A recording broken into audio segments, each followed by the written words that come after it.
Hey PHP fam, Coach Rudy and Coach Jordan here. And today I want to talk to you guys about your first week of precision nutrition. Making time is the habit you've been practicing. If you don't know, Coach Jordan and I are actually going through the program right now. So we want to discuss a little bit of our experience, actually putting this into action into our lives, and what we're doing to make this happen in real time. So Jordan, what'd you think so far?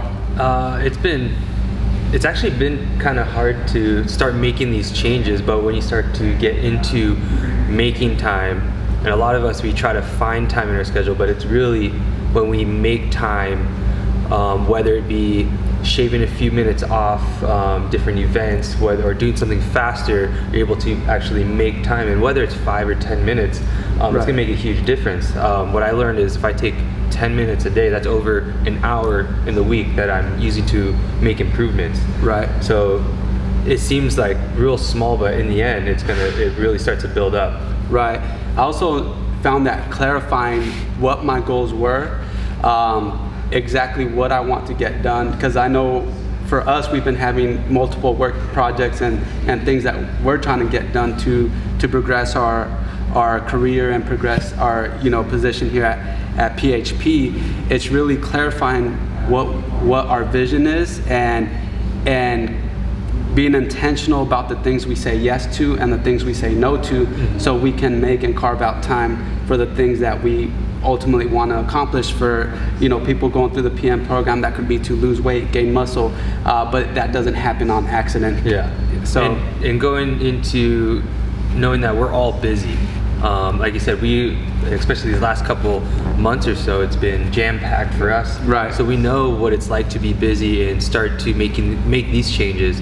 So whatever's going on in your schedule, whether it be work, family, there's different ways that you could start to make time. Also knowing that there's going to be obstacles and constraints to you working towards your goals.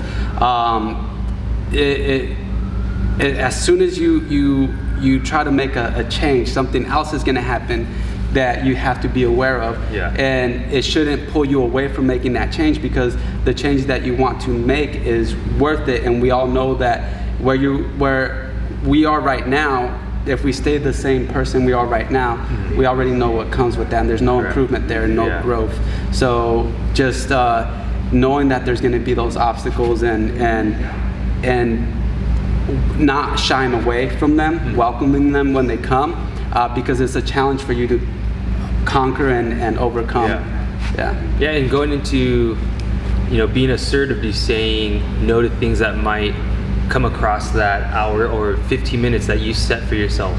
So I've been putting in either 15 minutes, 10 minutes on my calendar, and that's when I'm doing my PN stuff. That's when I'm focusing on certain items that I want to improve. And I'm literally scheduling a meeting with myself. Right. So when people are looking to book, or even families trying to do something, friends are trying to fit, I'm like, I have to stay assertive to that, because the moment that I let myself give that up, that's going to start a bad habit of letting that happen again in the future. So if I have something planned and you want to schedule something with me, I have to say no. Otherwise, you start to give yourself that excuse. Oh, I've done it once, and it keeps getting pushed back. So really getting assertive with yourself and your changes is going to be huge right from the start. So it's really, and again, it's up to you on how you want to make those changes, and finding the importance of it, and remembering that, like, hey, now making this change now is going to be huge in the long run. Right. And the last thing is, don't expect perfection. Just expect continual progress over time. Don't be discouraged by days that you might have a hiccup or miss. Use that as motivation for the next day to make sure that you're doing it. Don't let those stack up, because that's also another point in your mentality of getting right back into it. Instead of digging the hole deeper, you're filling it up and going right back at it. So keep practicing over these next two weeks, making time. I know it's not an easy task, but it really sets the framework for the rest of the precision nutrition program, because if you can't make time for your goals, you can't expect change.